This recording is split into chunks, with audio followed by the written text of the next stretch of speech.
հայրենակիցներ, 3 երեկոյան, ինչ որ մեկը մոլոտովի կոկտեյլ էր նետել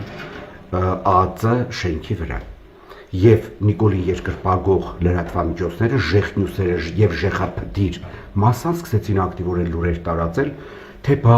ուրեմն այդ ամենը կազմակերպել է Սամվել Կարապետյանի երկրպագուն ընդդիմադիր հայացքներ ունեցող երկրպագուն Տաշիր Սամոյի երկրպագուն է արել։ Լավ է Աշճանի անասունի տեղ դնել ժողովրդին ու այս Աշճանի հիմար ինֆորմացիայով ուրեմն կերակրել ժողովրդին։ Լավ դուք չեք կարող այդ ողորմելի ոչնչություններ մի փոքր որակյալ գոնե սուտ մատուցեք, թե դուք արդեն ձեր վրա չեք էլ աշխատում, որ որակյալ ապատեղեկատվություն տակ ամեն տեսակ անասունություն եք մատուցում այս հասարակությանը։ Նշեմ, որ այս որակ ինֆորմացիա ուտողները ոչ պակաս հիմար են, ցավով պետք է արձանագրենք, ինչ կարևոր է, ով ինչ քաղաքական հայացքներ ունի, եթե ինքը հանցագործություն է գործում, այսուհետ առաջարկում եմ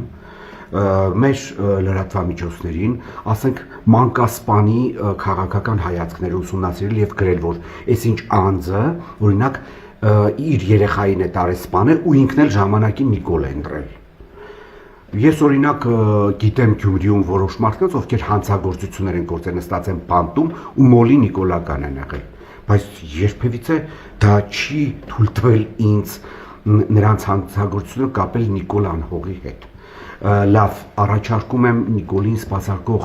լրատվամիջոց կոչված այդ կազմակերպությունը, ինչպես նաև Ժեխնյուսերին Սամվել Կարապետյանի վրա բարդել Քենեդու սպանությունը, Ուլով Պալմեի սպանությունը, նաև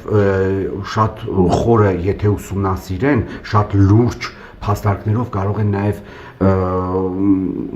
ապացուցել, որ Բրուտոսը, ով սպանեց Հուլիոս Կեսարին,